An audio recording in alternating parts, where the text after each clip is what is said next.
আসসালামু আলাইকুম আরহামাতুল্লাহি ওয়া বারাকাতুহু।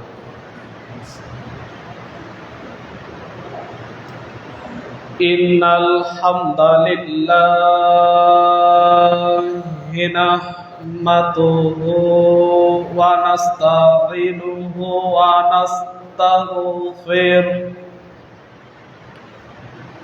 ونعوذ بالله من شرور أنفسنا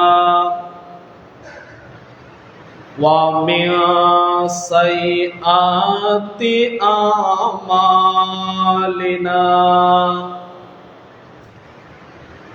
من يهده الله فلا مضل له ومن يضلل فلا هادي له ونشهد أن محمدا عبده ورسوله الذي أرسله بالحق بشيرا ونذيرا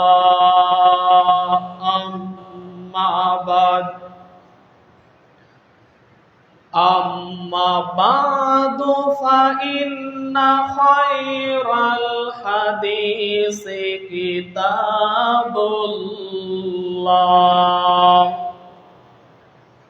وخير الهدي هدي محمد صلى الله عليه وسلم وشر الأمور محدثاتها وكل محدثة بدعة وكل بدعة ضلالة وكل ضلالة في النار. أعوذ بالله من الشيطان الرجيم. بسم الله الرحمن الرحيم. يا أيها الذين آمنوا إذا نودي للصلاة من يوم الجمعة فاسعوا إلى ذكر الله وذروا البيع ذلكم خير لكم إن كنتم تعلمون.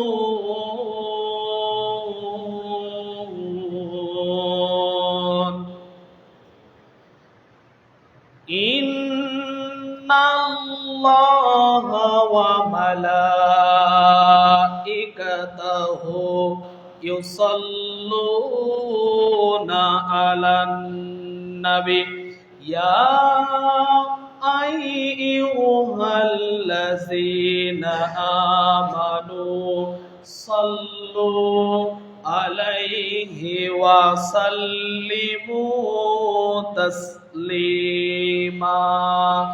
اللهم صل على محمد وعلى آل محمد كما صليت على إبراهيم وعلى آل إبراهيم إنك حميد مجيد اللهم بارك على محمد وعلى آل محمد كما باركت على إبراهيم وعلى آل إبراهيم إنك حميد مجيد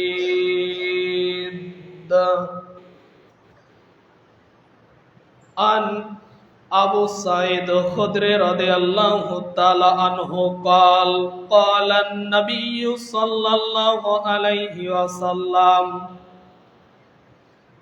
عن عبد الله ابن مسعود رضي الله تعالى عنه قال قال النبي صلى الله عليه وسلم আলহামদুলিল্লাহ, সমস্ত প্রশংসা, সমস্ত অনুকর্তন, সমস্ত হাম সেই মহান আল্লাহ রাব্বুল আলামিনের জন্যে, যেই মহান আল্লাহ রাব্বুল আলামিন আপনাকে আমাকে একটি সপ্তাহ পরে পবিত্র ঘর মসজিদে জুমার দিনে একত্র করেছেন, সেই মহান আল্লাহ রাব্বুল আলামিনের দরবারে দিল থেকে মন থেকে শুকরিয়া আদায় করি। সবাই বলি আলহামদুলিল্লাহ। তারপরে সেই মহান আল্লাহ রাব্বুল আলামিনের প্রিয় বান্দা ও রাসূলের উপর ছোট্ট একটি সালাত ও সালাম পিত হোক। সবাই বলি রাসূলুল্লাহ সাল্লাল্লাহু আলাইহি ওয়াসাল্লাম। যেই নবী মুহাম্মদ সাল্লাল্লাহু আলাইহি ওয়াসাল্লাম এই পৃথিবীতে এসে কোরআন এবং হাদিস থেকে সঠিক দিন ধর্মের কথা বলে এই পৃথিবী থেকে বিদায় নিয়েছেন, যেই নবী মুহাম্মদ সাল্লাল্লাহু আলাইহি ওয়াসাল্লাম এই পৃথিবীতে এসে আপনার আমার মাঝে কোরআন হাদিসের সঠিক দিন ধর্মের কথা বলে এই পৃথিবী থেকে বিদায় নিয়েছেন, সেই নবী মুহাম্মদ সাল্লাল্লাহু আলাইহি ওয়াসাল্লামের প্রতি আমরা আবারও দরুদ পাঠ করি। সবাই বলি আল্লাহুম্মা সাল্লি আলাই, আল্লাহুম্মা বারিক আলাই। সম্মানিত মসজিদের মুসল্লি, আমার ধারাবাহিক আলোচনার বিষয় আমি গত জুমায় আলোচনা করছিলাম যে 6টি কাজ করলে আল্লাহর নবী আমাদের জান্নাতে নিয়ে যাওয়ার জিম্মেদারি নিয়েছেন। জোরে সরে বলুন সুবহানাল্লাহ। সেই 3টি বিষয় আমি সম্পূর্ণ করেছিলাম, 3টি বিষয় আলোচনা করেছিলাম। এই 3টি বিষয় বলতে সময় শেষ হয়ে গিয়েছিল। আজকে তার পরের 3টা ধাপ সম্পর্কে কোরআন এবং হাদিস থেকে তত্ত্ববহুল বিবরণ দেব বলে আশা করেছি ইনশাআল্লাহুল আজিজ। সম্মানিত মসজিদের মুসল্লি, আল্লাহর নবীর অমীয় বাণী সুনানে ইবনে মাজা, আল্লাহর নবীর হাদিস, তিনি জানিয়ে দিয়েছেন তোমরা শুনে রাখো, তোমরা 6টি কাজের জিম্মেদারি নাও, তোমরা 6টি কাজ করো। এই 6টি কাজ করলে আমি আল্লাহর নবী তোমাদের কিভাবে জান্নাতে নিয়ে যাইতে হয় এটা আমি দেখব কিয়ামতের দিন। এত সুন্দর আপনাকে আমাকে আল্লাহর নবী কথা বলেছেন, এই 6টি কাজ কত গুরুত্বপূর্ণ আপনি একটু ভেবে দেখুন। সম্মানিত মসজিদের মুসল্লি, পর্দার আড়ালের মা ও বোনেরা, আপনাদের আলোচনা আজকে অনেক বেশি থাকবে, তার মধ্যে খুব মনোযোগ দিয়ে আলোচনা শুনবেন। অত্যন্ত কঠিন আলোচনা রয়েছে। সম্মানিত মসজিদের মুসল্লি, আল্লাহর নবী সর্বপ্রথম বলেছিল, তোমরা কথা বললে সত্য বলবা, মুখের হেফাজত করবা। এক নাম্বার আল্লাহর নবী বলল, তোমরা মুখের হেফাজত করবা। আমি বিস্তারিত গত জমাই বলেছি। তারপরে আল্লাহর নবী বলেছিল, তোমরা ওয়াদা করলে ওয়াদা পূর্ণ করে দিবা। যদি কোনো মানুষকে ওয়াদা করো তাহলে তার ওয়াদা পূর্ণ করে দিবা। তারপরে 3 নাম্বার আল্লাহর নবী বলেছিল, তোমাদের কাছে কোনো আমানত রাখা হলে তা আমানত সময়ে দিয়ে দিবা। এই 3টার ব্যাপারে আমি সম্পূর্ণ বলেছি। তারপরের ধাপ আজকে। সম্মানিত মসজিদের মুসল্লি, তারপরে আল্লাহর নবী কি বলেছেন একটু গুরুত্ব দিয়ে শুনুন। আল্লাহর নবী বলল, তোমরা লজ্জা স্থানের হেফাজত করবা। জোরে সরে বলুন সুবহানাল্লাহ। সম্মানিত মসজিদের মুসল্লি, লজ্জা স্থানের হেফাজত করবা, এটা সামান্য কথা আপনার মনে হচ্ছে। কত হাদিস রয়েছে তা আমার ধারণার বাইরে। এই লজ্জা স্থানের হেফাজত করা সম্পর্কে, এই লজ্জা স্থানকে আপনাকে হেফাজত করতে হবে, আপনাকে কন্ট্রোল করতে হবে। আপনাকে সম্পর্কে আল্লাহর নবী কত হাদিস বলেছে, আজকে আমি কিছু হাদিস আপনাদেরকে বোঝানোর চেষ্টা করব। সম্মানিত মসজিদের মুসল্লি, 4 নাম্বারে বলল, তোমরা লজ্জা স্থানের হেফাজত করবা, জেনায় লিপ্ত হবা না, তোমরা ব্যভিচারিণী হবা না, ব্যভিচার করবা না, তোমরা জেনায় লিপ্ত হবা না, তোমরা 2 পায়ের রানে যেই লজ্জা স্থান রয়েছে এই লজ্জা স্থানের হেফাজত করবা। সম্মানিত মসজিদের মুসল্লি, চলুন পবিত্র কোরআন কি বলে এই সম্পর্কে। এই সম্পর্কে পবিত্র কোরআন এবং আল্লাহর নবী কি বলেছেন একটু জেনে নি। আল্লাহর নবী বলল, তার অমীয় বাণীতে তিনি বলল, আল্লাহর নবী তার অমীয় বাণীতে তিনি জানিয়ে দিয়েছেন, এই পৃথিবীতে 3টা অপরাধের কারণে, এই পৃথিবীতে 3টা অপরাধের কারণে মানুষকে হত্যা করা যায়। শুনুন, কঠিন কথা। আল্লাহর নবী বলল, এই পৃথিবীতে 3টা অপরাধের কারণে মানুষকে হত্যা করা যায়, মানুষকে মেরে ফেলা যায়। কয়টা অপরাধ? 3টা অপরাধের কারণে মানুষকে মেরে ফেলা যায়। তার মধ্যে 2টা অপরাধ করার পরে, তার মধ্যে 2টা অপরাধ করার পরে যদি ক্ষমা চায় তাহলে সে বাঁচতে পারবে।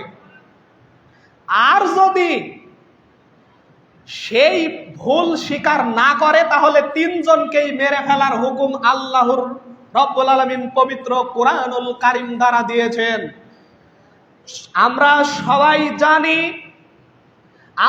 সবাই জানি মানুষকে বিনা অপরাধে, 1 নাম্বার, মানুষকে বিনা অপরাধে বিনা কারণে যদি কোনো মানুষকে মেরে ফেলে কেউ, তাহলে তাকেও মেরে ফেলার হুকুম আল্লাহ দিয়েছেন। তার নাম হলো কাসাস, তার নাম হলো কেসাস। এটাকে বলা হয় কেসাস নেওয়া, বদলা নেওয়া। বদলা নেওয়ার আরবি ভাষা কেসাস। কেউ যদি কোনো মানুষকে বিনা অপরাধের কারণে, বিনা কারণে, যে কোনো বিনা কারণে, কোনো কারণ নেই, কোনো বড় কোনো কারণ নেই, সেই কারণে যদি মানুষকে কেউ মেরে ফেলে তাহলে তাকেও মেরে ফেলতে হবে আল্লাহর নবীর অমীয় বাণী এবং আল্লাহর পবিত্র কোরআনের আয়াত দ্বারা প্রমাণিত। 1 নাম্বার। দ্বিতীয় নাম্বার হলো কোন মানুষ যদি আল্লাহর কোরআনকে অস্বীকার করে, যদি বলে আমি আল্লাহর কোরআন মানি না, আল্লাহর কোরআনকে আমি মানি না, আল্লাহকে মানি না, আমরা ধর্মকে মানি না, যদি এই কথা মানুষ স্বীকৃতি দেয়, তাহলে তাকে কোরআন অনুযায়ী তাকে মেরে ফেলতে হবে। এটা হলো 2 নাম্বার। 3 নাম্বার হলো কোন মানুষ যদি বিবাহিত মানুষ যদি জেনা করে, তাহলে তাকে মেরে ফেলতে হবে। আল্লাহর নবীর কথা শুনুন, আপনাকেই বলছি, 3টা অপরাধের কারণে মানুষকে মেরে ফেলা যায়, কিন্তু 2টা অপরাধের কারণে মানুষকে আবার ফিরিয়ে নেওয়া যায়, কিন্তু একটা অপরাধ করলে মানুষকে কখনো ফিরিয়ে নেওয়া যাবে না। এই পৃথিবীতে কোনো বাঁচার পথ নেই, এই পৃথিবীতে কোনো বাঁচার পথ নেই। 1 নাম্বার হলো, আপনাকে বলেছি, জেনাই লিপ্ত হওয়া। জেনাই যদি কোনো বিবাহিত মানুষ যদি জেনাই লিপ্ত হয়, তাহলে তাকে পাথর নিক্ষেপ করে তাকে মেরে ফেলার অর্ডার আল্লাহ এবং আল্লাহর নবী দিয়েছেন।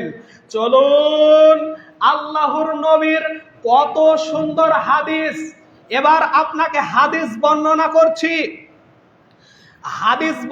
করছি।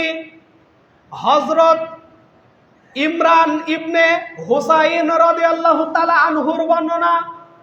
তিনি বলেন, আল্লাহর নবীর কাছে এক মহিলা আসলো। আল্লাহর নবীর কাছে এক মহিলা আসলো। মহিলা আসার পরে আল্লাহর নবীর কাছে মহিলা এসে বলল, আল্লাহর নবী, আমার বিচার করেন। এই ছেলে, কথা বলো না, দয়া করে কথা বলো না।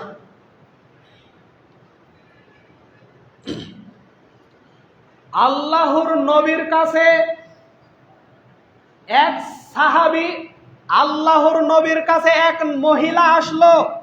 এক মহিলা আসার পরে আল্লাহর নবীর কাছে এসে বলল, আল্লাহর নবী, আমার বিচার করেন। আল্লাহর নবী বলল, তোমার কিসের বিচার করব? আল্লাহর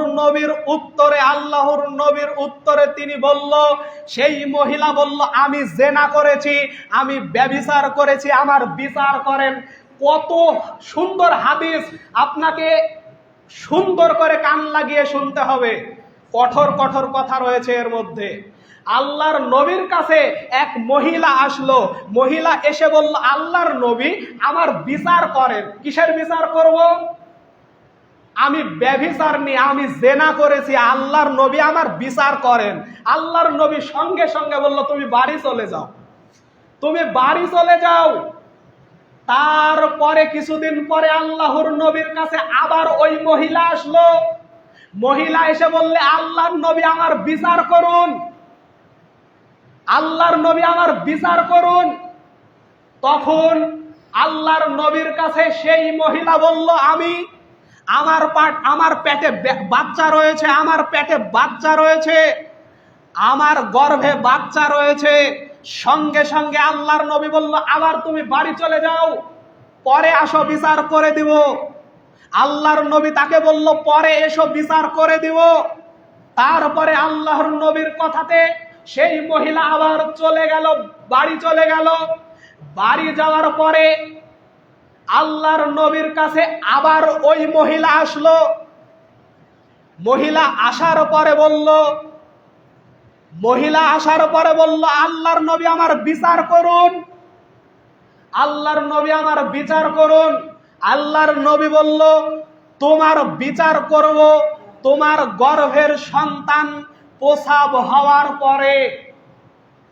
আল্লাহর নবী বলল, তোমার গর্ভের সন্তান প্রসব হওয়ার পরে তোমার বিচার করব। সঙ্গে সঙ্গে মহিলা চলে গেল। আবার মহিলা আল্লাহর নবীর কাছে যেই দিনে বাচ্চা প্রসব হয়েছে, সেই দিন সুন্দর সাদা নেকড়াতে তার সন্তানকে জোরে নিয়ে আসলো আল্লাহর নবীর কাছে। এই যে আল্লাহর নবী, আমার সন্তান প্রসব হয়েছে, আমার বিচার করুন। তখন বলল, তোমার বিচার করব, তুমি আবার বাড়ি চলে যাও, তোমার সন্তান যতদিন তোমার বুকের দুধ খাবে ততদিন পর্যন্ত তুমি আর আসবা না। তোমার বুকের দুধ যতদিন খাবে ততদিন তুমি আসবা না, তুমি বাড়ি চলে যাও। তিনি আল্লাহর নবীর কথাতে বাড়ি চলে গেল। বাড়ি চলে যাওয়ার পরে তার দুধ খাওয়া শেষ হয়ে গিয়েছে। 2 বছর দুধ খাওয়ার পরে সেই বাচ্চা রুটি খাইতে পারে। তখন আল্লাহর নবীর কথা শুনে তিনি আবার ওই বাচ্চাকে নিয়ে হাতে রুটি নিয়ে চলে আসছে। এই যে আল্লাহর নবী, দেখুন আমার বাচ্চা রুটি খাইতে পারে, এবার বিচার করুন। তারপরে আল্লাহর নবী সঙ্গে সঙ্গে সাহাবীদেরকে অর্ডার করলো একটি গর্ত খুঁড়ো, গর্ত খুঁড়ে তাকে মাজা পরিমাণ তাকে পুঁতে দাও। আল্লাহর নবীর বিচার, মাজা পরিমাণ তাকে পুঁতে দাও। পুঁতে দেওয়ার পরে তাকে পাথর নিক্ষেপ করো, পাথর নিক্ষেপ করে তাকে মেরে ফেলো, হত্যা করো। সঙ্গে সঙ্গে আল্লাহর নবীর সাহাবীরা গর্ত খুঁড়লো। গর্ত খোঁড়ার পরে তার মুখের উপরে পাথর নিক্ষেপ করে তাকে হত্যা করে ফেললো, হত্যা করলো। এই পাথর নিক্ষেপ করার পরে, পাথর নিক্ষেপ করার অবস্থায় সেই পাথর ব্যভিচারিণী মহিলার মাথায় লেগে ওই মাথার রক্ত সঙ্গে সঙ্গে ছুটে খালিদ বিন ওয়ালিদের গায়ে পড়ল। সেই রক্ত খালিদ বিন ওয়ালিদের গায়ে ছুটে এসে পড়েছে। আর সঙ্গে সঙ্গে খালিদ বিন ওয়ালিদ বলল, সি সি সি সি, এই ব্যভিচারিণী মহিলার রক্ত আমার গায়ে পড়েছে। সে একটু কঠোরভাবে গালি দেওয়ার চেষ্টা করলো, কঠোরভাবে বলল, গালি দেয়নি কিন্তু কঠোরভাবে বলল, সেই ব্যভিচারিণীর রক্ত আমার গায়ে পড়লো। সঙ্গে সঙ্গে আল্লাহর নবী তাকে ধমক দিল, শোনো খালিদ বিন ওয়ালিদ, তুমি তাকে ধমক দিও না, আল্লাহ তাকে ক্ষমা করে দিয়েছে। জোরে সরে বলুন সুবহানাল্লাহ। শুনুন কত সুন্দর হাদিস, আপনি কি লক্ষ্য করেছেন? নিজে ইচ্ছায় এসে বলছে আল্লাহর নবী আমার বিচার করুন। আল্লাহর নবী একবার নয়, 2 বার নয়, 3 বার আল্লাহর নবীর কাছে এসে বিচার চাইলো। শেষ পর্যন্ত তাকে পাথর নিক্ষেপ করে মেরে ফেলা হলো। মেরে ফেলার পরে আল্লাহর নবী বলল, ঘোষণা দিল সে জান্নাতি, তাকে আল্লাহ ক্ষমা করে দিয়েছে। কেন ক্ষমা করলো? আল্লাহ কেন ক্ষমা করলো? আল্লাহর নবী তার সাহাবীদেরকে বলে দিল, এত পরিমাণ সে আল্লাহকে ভয় করেছিল, এত পরিমাণ আল্লাহকে সেই ভয় করেছিল, এই ভয় করার কারণে একেবারে খালেস নিয়াতে তওবা করেছে। এই তওবা করার পরে আমার কাছে বিচার নিতে এসেছে। এর বিচার ফাইসালা মৃত্যুদণ্ড, কিন্তু সে জান্নাতি হিসাবে আল্লাহর নবী ঘোষণা দিয়েছেন। সম্মানিত উপস্থিতি, এই পৃথিবীতে ব্যভিচারিণী যারা বিবাহের পরে জেনা করবে, পৃথিবীতে তাদের বাঁচার পথ নেই। তারা জান্নাতি হোক আর জাহান্নামী হোক, তাদের মেরে ফেলতে হবে। এই কথা আল্লাহর নবী পবিত্র অমীয় বাণী এবং পবিত্র কোরআনুল কারীমের আয়াত দ্বারা প্রমাণিত। তাকে পাথর নিক্ষেপ করে মেরে ফেলতে হবে, এটা তার শাস্তি। 3টা মানুষকে মেরে ফেলা যায়, তার মধ্যে 2টা মানুষের বাঁচার পথ আছে আর 1টি মানুষের বাঁচার পথ নেই। সেটা হলো বিবাহ করার পরে জেনাকারী যারা। আর যদি অবিবাহিত জেনাকার, যাই বিবাহ করেনি, তাকে 100 বেতের আঘাত করতে হবে। শক্তিশালী মানুষ, তাকে 100 বেতের আঘাত করতে হবে। 100 বেতের আঘাত করার পরে সে যদি মারা যায় তাহলে মারা যাবে। আর যদি সে না মারা যায়, 100 বেতের আঘাত করার পরে তাকে 1 বছরের জন্য এলাকা থেকে বের করে দিতে হবে। এটাই হলো আল্লাহর নবীর কথা এবং আল্লাহ পবিত্র কোরআনুল কারীমের আয়াত দ্বারা প্রমাণিত। আপনি কি মনে করেন ইসলাম এত সহজ জিনিস নয়? ইসলাম কঠিন জিনিস। ইসলামের মধ্যে কঠিন বিচার রয়েছে। এই সব বিচার যদি আমাদের পৃথিবীতে হতো তাহলে পৃথিবী জান্নাতের একটি অংশ হয়ে যাইত। জোরে সরে বলুন সুবহানাল্লাহ। সম্মানিত উপস্থিতি, আপনাকে আরো জেনাকারী সম্পর্কে হাদিস অনুবাদ করি। আরো কত হাদিস রয়েছে। আল্লাহর নবী তার অমীয় বাণীতে হাদিস রয়েছে, কত সুন্দর হাদিস। আল্লাহর নবী একদিন দেখে স্বপ্নের মাধ্যমে একটি গর্ত রয়েছে, এই গর্তর মধ্যে দাউ দাউ করে আগুন জ্বলছে, এই আগুনের মধ্যে রয়েছে উলঙ্গ পুরুষ এবং নারী। উলঙ্গ পুরুষ এবং নারী সেই গর্তর মধ্যে জ্বালানো হচ্ছে। আল্লাহর নবী সঙ্গে সঙ্গে বলল, একই ব্যাপার, তাদেরকে উলঙ্গ অবস্থায় এরকম শাস্তি দেওয়া হচ্ছে কেন? সঙ্গে সঙ্গে আল্লাহর নবীর প্রশ্নের উত্তরে জিবরাইল এবং মিকাইল আলাইহিস সালাম বলল, পৃথিবীতে তারা জেনা করত, এই কারণেই তাকে এরকম শাস্তি দেওয়া হচ্ছে। জোরে সরে বলুন নাউজুবিল্লাহ। সম্মানিত উপস্থিতি, এই পৃথিবীতে জেনা করার কঠোর শাস্তি রয়েছে, যার পৃথিবীতে বাঁচার কোনো পথ নেই। এই পৃথিবীতে বাঁচার কোনো পথ নেই বিবাহিত মানুষ যদি জেনা করে। কিন্তু আমাদের পৃথিবীতে হাজার হাজার মানুষ, বিবাহিত মানুষ জেনা করছে কিন্তু বেঁচে আছে। আমাদের এই পৃথিবীতে বিবাহিত মানুষ, হাজারো মানুষ জেনা করছে কিন্তু বেঁচে আছে তারা।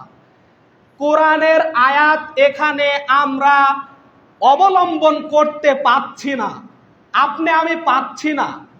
বরঞ্চ আপনি আমি যদি এরকম কাজ করতে যাই, বরঞ্চ আমার মনে হয় আপনাকেই মেরে ফেলবে। আপনি যদি এরকম বিচার করতে যান, আমার মনে হয় আপনাকেও মেরে ফেলবে, আপনার পরিবারকেও মেরে ফেলবে। সম্মানিত উপস্থিতি, এগুলা হলো কোরআনের আইন। আর যদি তাদের বিচার এই পৃথিবীতে না হয়, তাহলে তাদের বিচার কিয়ামতের দিন কোনো পার পাবে না, তারা কোনো দিন তাদের পার পাবে না।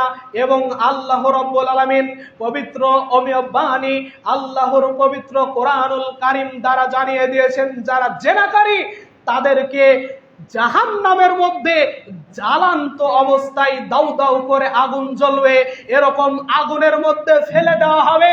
ফেলে দেওয়ার সঙ্গে সঙ্গে তারা নিচে চলে যাবে, আবার উপরে দাউ দাউ করে আগুন জ্বলবে, উপর দিকে উঠবে, আবার নিচের দিকে তাকে ডুবিয়ে দেওয়া হবে, আবার উপর দিকে উঠবে, আবার নিচের দিকে ডুবিয়ে দেওয়া হবে। সম্মানিত উপস্থিতি, সম্মানিত পুরুষ, সম্মানিত মা ও বোনেরা, আপনাকে বলি, আপনার কি একটুকু ভয় লাগে না? আপনাকে কি একটুকু দ্বিধাবোধ হয় না? আপনি যে এত অন্যায় করছেন, আপনি যে এত জেনা ব্যভিচারের মধ্যে লিপ্ত রয়েছেন, আপনার স্ত্রী পরকিয়া করে, আপনার স্ত্রীর জেনায় লিপ্ত হয়, আপনি জেনায় লিপ্ত হন, আপনার স্ত্রী একদিকে রয়েছে জেনায় লিপ্ত, আপনি আবার আরেক দিকে জেনায় লিপ্ত হয়েছেন, আপনার স্ত্রীও জেনাকার, আপনিও জেনাকার। সম্মানিত উপস্থিতি, আল্লাহর পবিত্র কোরআন অনুযায়ী তার পৃথিবীতে কোনো বাঁচার পথ ঘাট নেই বলে আল্লাহ রাব্বুল আলামিন ঘোষণা দিয়েছেন। সম্মানিত উপস্থিতি, তাই আল্লাহর নবী বলেছেন, এই পৃথিবীতে তোমরা লজ্জা স্থানের যদি হেফাজত করতে পারো, লজ্জা স্থানের দায়িত্ব নিতে পারো, তাহলে আমি আল্লাহর নবী তোমাদের জান্নাতে নিয়ে যাবই যাব। জোরে সরে বলুন সুবহানাল্লাহ। এত কঠোর ব্যাপার। আল্লাহর নবী এই কারণেই বলেছে, কেউ যদি লজ্জা স্থানের হেফাজত করতে পারে, আমি তাকে জান্নাতে নিয়ে যাবই যাব। এটা হলো 4 নাম্বার জিম্মেদারি। 5 নাম্বার, আল্লাহর নবী বলল, জানিয়ে দিল, তোমরা চক্ষু নিচু করে চলবা, চোখের হেফাজত করবা। চোখের হেফাজত, এই চোখ দ্বারা আপনি আমি কত অন্যায়, কত অবিচার, এই চোখ দ্বারা আপনি আমি কত অন্যায় করছি, আপনি ভেবে দেখুন। পবিত্র কোরআনুল কারীম, পবিত্র কোরআন সূরাতুল ইয়াসিন 36 নম্বর সূরা 23 নম্বর পারার 65 নম্বর আয়াতে আল্লাহ রাব্বুল আলামিন জানিয়ে দিয়েছেন, কিয়ামতের দিন মানুষের মুখকে বন্ধ করে দেওয়া হবে, মুখকে মোহর লাগিয়ে দেওয়া হবে।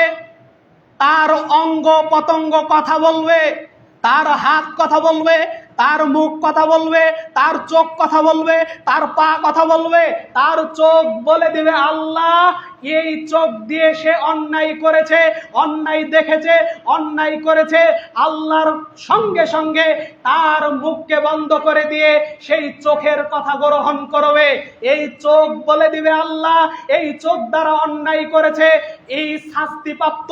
সঙ্গে সঙ্গে চোখের কথা গ্রহণ করবে, চোখের কথা মেনে নেওয়া হবে, বিধায় তাকে শাস্তি দেওয়া হবে। সঙ্গে সঙ্গে শাস্তি আরম্ভ হয়ে যাবে। তার হাত কথা বলবে, হাত বলবে, আল্লাহ এই হাত দ্বারা অন্যায়ভাবে তাকে মানুষকে মেরেছে, অন্যায়ভাবে মানুষকে মেরেছে, অন্যায়ভাবে তাদেরকে অত্যাচার করেছে। এই হাতকে, এই হাত দ্বারা অন্যায় পথে ব্যয় করেছে, আল্লাহ তুমি তাকে শাস্তি প্রদান করো। সঙ্গে সঙ্গে এই হাতের কথা মেনে নেওয়া হবে, সঙ্গে সঙ্গে হাতের কথা গ্রহণ করা হবে, বিধায় তাকে শাস্তি পেতে হবে, তাকে শাস্তি পেতে হবে, তাকে জাহান্নামে জ্বলতে হবে। সম্মানিত মসজিদের মুসল্লি, পর্দার আড়ালের মা ও বোনেরা, আপনাদেরকেই বলছি, এই হাত কিয়ামতের দিন কথা বলবে, এই চোখ কিয়ামতের দিন কথা বলবে, আপনার লজ্জা স্থান কিয়ামতের দিন কথা বলবে, আপনার চামড়া পর্যন্ত কথা বলবে। প্রত্যেক অঙ্গ পতঙ্গ আল্লাহর সাথে কথা বলার ক্ষমতা দেওয়া হবে, কিন্তু মুখ কথা বলতে পারবে না। পবিত্র কোরআন সূরাতুল ইয়াসিন 36 নম্বর সূরা 23 নম্বর পারার 65 নম্বর আয়াত আপনি আজকেই খুলে দেখুন। আল্লাহ বলেছেন তাদের মুখ কথা বলতে পারবে না, পারবে না। এবং পবিত্র কোরআনুল কারীম সূরা হামিম সিজদার 20 নম্বর আয়াতে আল্লাহ বারবার বলে দিয়েছেন, তারা কোনোদিন তাদের অঙ্গ পতঙ্গ কথা বলবে, তার মুখ কথা বলবে না, তাদের অন্তর কথা বলবে আমার সাথে।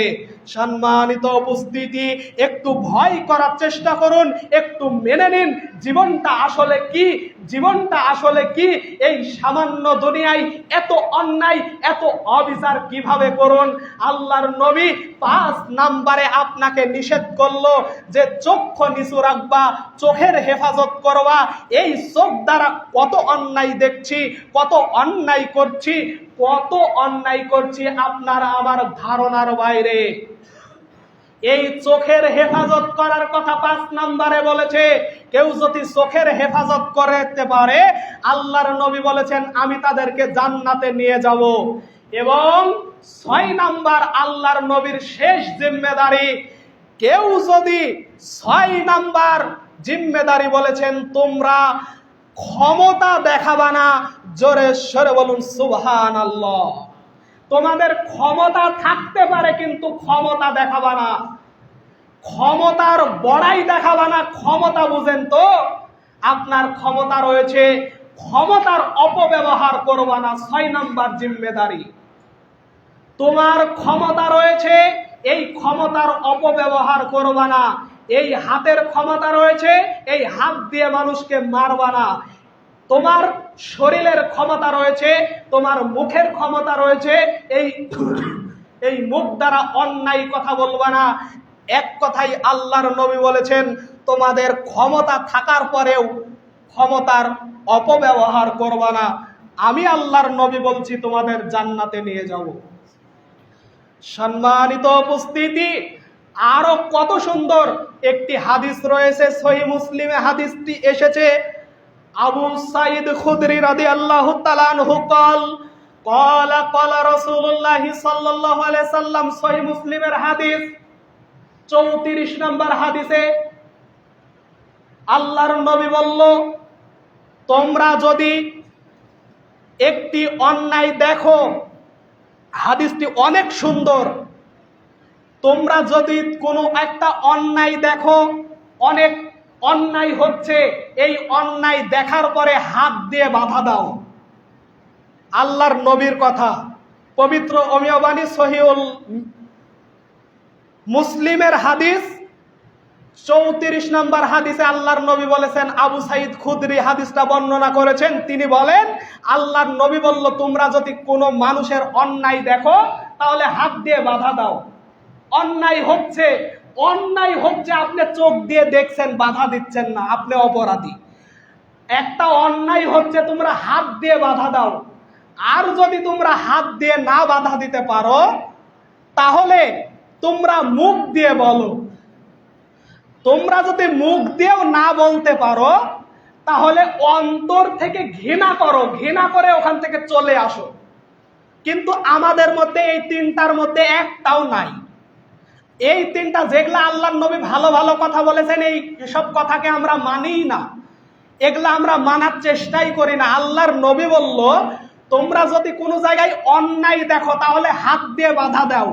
আর যদি হাত দিয়ে না বাধা দিতে পারো তাহলে মুখ দিয়ে বলো যে এটা অন্যায় হচ্ছে, এটা করো না। আর যদি মুখ দিয়ে না বলতে পারো তাহলে অন্তর থেকে ঘৃণা করো, ঘৃণা করে ওখান থেকে চলে আসো। কিন্তু আপনি অন্তর থেকে ঘৃণাও করেন না, বাধাও দেন না, আপনি আরো গন্ডগোল ফ্যাসাদ আরো বাঁধিয়ে দেন। আপনার নীতি এত খারাপ। আল্লাহর নবীর হাদিস, আল্লাহর নবী বলেছেন চুগলখড়িদের জন্য জাহান্নাম। চুগলখড়ি কাকে বলে জানেন? চুগলখড়ি তাদেরকে বলে যারা অন্যায় অবিচার দেখার পরে আরো গন্ডগোল ফ্যাসাদ বাঁধিয়ে দেয়।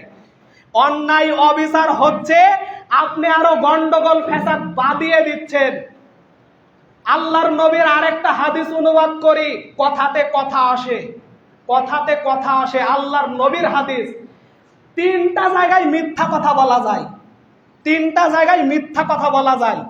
তার মধ্যে একটা জায়গায় হলো মানুষের গন্ডগোল ফ্যাসাদ যদি মিটিয়ে দেওয়ার সময় মিথ্যা কথা বলা যায়, তাহলে তোমরা মিথ্যা কথা বলবা।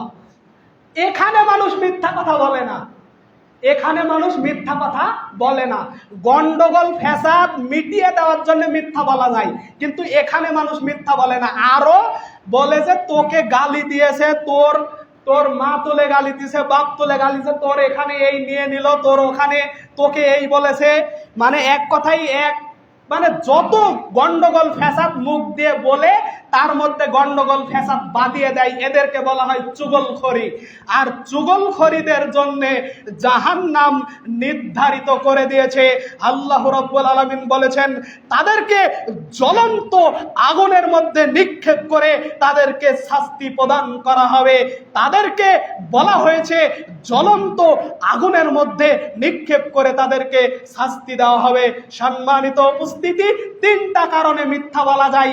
মীমাংসা করার জন্যে, মানুষের বিবাদ মিটিয়ে দেওয়ার জন্যে, মানুষের অন্যায় হচ্ছে, এই অন্যায়কে আপনি মিটিয়ে দেওয়ার জন্য দুই পক্ষকে মিথ্যা বললেন। ভাই আপনাকে গালি দেয়নি, ভাই আপনি যান, ভাই আপনাকে কেউ কিছু বলেনি, আপনি যান, মিটিয়ে দিলেন, আল্লাহ খুশি হয়ে যাবে। আপনার এটা মিথ্যা না। গালি দিয়েছে কিন্তু আপনি বলছেন না গালি দেয়নি, এটা মিথ্যা বলা। কিন্তু আল্লাহ এখানে মিথ্যা কথা বলার হুকুম দিয়েছেন। সম্মানিত উপস্থিতি, যেই তিন জায়গায় মিথ্যা কথা বলা যায় এই তিন জায়গায় কেউ মিথ্যা বলে না। যেখানে মিথ্যা কথা বলা যাবে না সেখানে হাজারো মিথ্যা কথা বলতে বলতে তার মুখের ফেনা তুলে ফেলছে। সম্মানিত উপস্থিতি, আমাদের পৃথিবীটা হয়ে গেছে এত নোংরা, এত খারাপ। সম্মানিত উপস্থিতি, দিন যত যাচ্ছে তত অন্যায় অবিচার বেড়ে যাচ্ছে। আল্লাহর নবী বলেছে মানুষ হয়ে যাবে কুকুর সিরিয়ালের মতো, মানুষ হয়ে যাবে কুকুর গরু ছাগলের মতো, মানুষ হয়ে যাবে কুকুর গরু ছাগলের মতো। আসলেই তাই, মানুষ রাস্তাঘাটে জেনা করবে, মানুষ রাস্তাঘাটে জেনা করবে, মানুষ রাস্তাঘাটে জেনা করবে। আসলেই যে এরকম হয়ে যাচ্ছে, আল্লাহর নবী বেঁচে থাকা জীবনে বলে গিয়েছে। দেখুন আপনার এলাকার দিকে তাকিয়ে, দেখুন আপনার এলাকার দিকে তাকিয়ে, ছেলে আছে, মেয়ে আছে, সন্তান আছে, আরেকজনের সাথে চলে যাচ্ছে, আবার 2 দিন 5 দিন পর আবার চলে আসছে। এটাকে কি বলা হয়? এটাকে জেনাকার বলা হয়। এই জেনাকারী বাঁচার পথ পৃথিবীতেই নাই। এদেরকে মেরে ফেলতে হবে, এদেরকে হত্যা করতে হবে পাথর নিক্ষেপ করে। এই পৃথিবীতে কত রকম হচ্ছে, মানুষের সাথে চলে যাচ্ছে, মানুষের সাথে চলে যাওয়ার পরে 10 দিন 15 দিন পর আবার এসে তার স্বামীর সাথে সংসার করছে। অথচ অন্যজনের সাথে চলে গিয়েছে। আপনি খোঁজ নিয়ে দেখেন, আবার দেখেন আপনাকে বলবে না না না, উনি কারো সঙ্গে যায়নি, উনি মায়ের বাড়ি ছিল, বাপের বাড়ি ছিল। সম্মানিত উপস্থিতি, ঢাকার জন্য মিথ্যা কথা। সম্মানিত উপস্থিতি, কত আমাদের পৃথিবীটা কত নোংরামি হয়ে গেছে, কত নোংরামি হয়ে গেছে। আপনার গায়ে লাগলে আপনি কষ্ট পাবেন না, আপনার গায়ে লাগতে পারে, আপনার গায়ের উপর দিয়ে যাইতে পারে। আমার কথা আপনাকে একটু তিতা লাগতে পারে, কেননা আল্লাহর পবিত্র কোরআনের কথা বলছি। আপনার তিতা লাগলে আল্লাহর পবিত্র কোরআনের কথার উপর তিতা লাগা উচিত। আল্লাহর পবিত্র কোরআনের উপরে কথা তিতা লাগা উচিত, আমার কথার উপরে তিতা লাগা উচিত নয়। আল্লাহর নবী বলেছেন তাই আমি বলছি, আল্লাহর নবী বলেছেন তাই আমি বলছি। আমি বলতাম না, আল্লাহর নবী যদি না বলতো আমিও বলতাম না। আল্লাহর নবীর উপরে আপনি যদি রাগ করেন, তাহলে আল্লাহর নবীর উপরে রাগ করতে হবে, আল্লাহর উপরে রাগ করতে হবে, তারপরে আমার উপরে রাগ করতে হবে। আমি অনুবাদক, আল্লাহর নবী বলেছেন, আমি বললাম। সম্মানিত উপস্থিতি, এখন যদি আপনি মন খারাপ করেন, রাগ করেন, আপনি দায়ী, আপনি আল্লাহর কাছে আপনি দায়ী থাকবেন। সম্মানিত উপস্থিতি, এই সব পাপ থেকে আমাদের বিরত থাকতে হবে, এই সব পাপ থেকে আমাদেরকে সরে আসতে হবে, এই সব পাপ থেকে বিরত থাকতে হবে। সম্মানিত মা ও বোনেরা, এত বড় অন্যায়, এত বড় অবিচার থেকে বিরত থাকুন। জীবনে মানুষকে জীবনে কত অন্যায় কথা বলছেন, এই অন্যায় কথা বলা থেকে বিরত থাকুন। সম্মানিত মা ও বোনেরা, জেনা থেকে বিরত থাকুন, জেনার লিপ্ত থেকে বিরত থাকুন, অন্যায় অসৎ কাজ থেকে বিরত থাকুন। সম্মানিত মা ও বোনেরা, এক হাতে তালি বাজে না কথাটা সত্য, এক হাতে তালি বাজে না কথা সত্য। দুইজনাই অপরাধী, মেয়েও অপরাধী, ছেলেও অপরাধী, মেয়েও শাস্তি পাবে, ছেলেও শাস্তি পাবে।